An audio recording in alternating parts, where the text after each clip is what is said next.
Well, hello and welcome back to day 2 of the easiest sourdough starter you can find, especially coming from someone who does not make sourdough bread.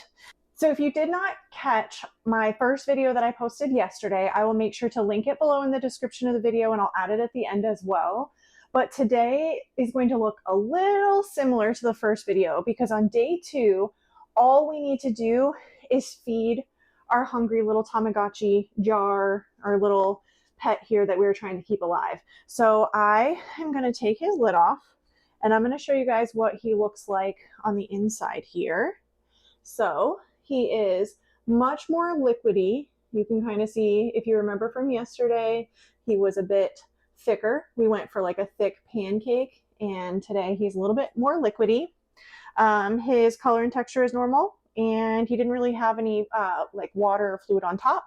So today we need to feed him. He is hungry. It's been almost exactly 24 hours. So I'm going to do exactly like I did yesterday. I have my 1/3 of a cup. I had a few of you guys ask about the type of flour that I use. This is literally plain, boring, like flour, baking flour. I don't even know what brand it is. It's literally just plain flour. But yes, you can use a variety of things. I know that bread flour is great for starting your sourdough starter. So if you want a little extra luck on your side, I would get some bread flour. You can even just simply get like a small bag of it to create the starter and then feed it with regular flour after. That's totally fine. But I'm going to go ahead. I have my 1/3 of a cup of flour here. I'm going to dump that in. And then I need to go get a little bit of water.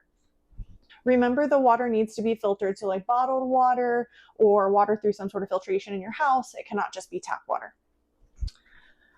So the only thing I've decided to do, just like yesterday, I have a little less than a 1/3 of a cup of water here, and I am going to dump most of it in. If I don't like the consistency, I can always add more flour or more water. It is totally fine.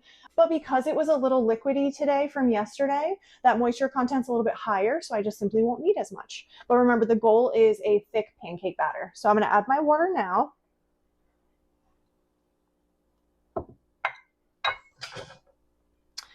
And then just like yesterday, we are going to mix it all together.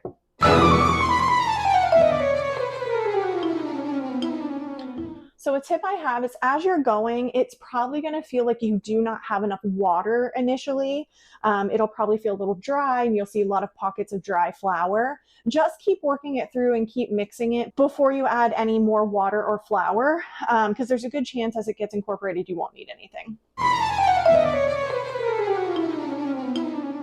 All right, so I've been mixing here for a minute or two and I feel good. I feel like everything is really incorporated.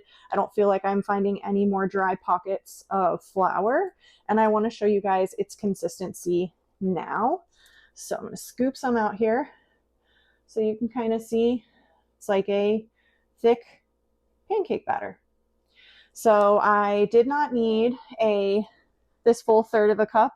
I have a little bit left of that, so really didn't need much, probably just about a 1/4 of a cup of the water. But that's it. I just added some more flour and water and I got it to the consistency I wanted.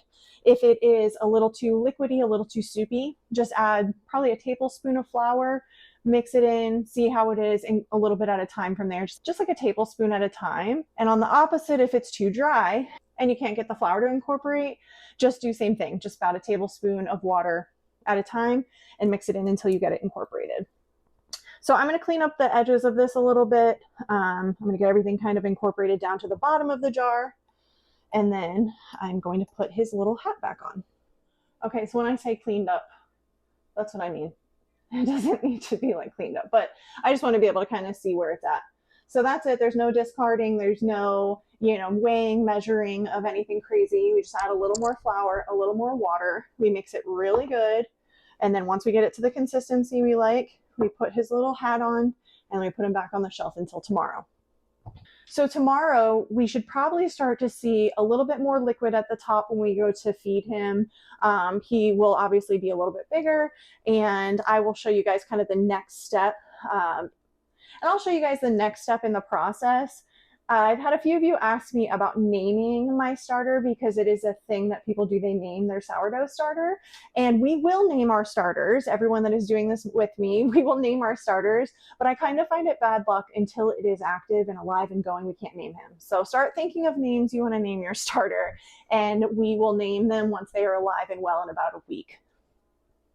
So, like I said at the beginning, if you did not catch yesterday's video where we started our easy sourdough starter, I will link it in the description below, and then I'll make sure to put it at the end. And then come back tomorrow and we will feed our starter for day 3, and I will show you guys what to expect for next steps. If you have decided to embark on this journey with me, please drop a comment and let me know how it is going for you. I am super excited to find out who else is making a starter with me. So please make sure to drop it in the comments. I appreciate you guys so much. And again, come back tomorrow and we will talk day 3 and upcoming steps for your starter. I appreciate you guys so much. And until tomorrow, don't forget our motto here at Little V Farm: anything grows if you try.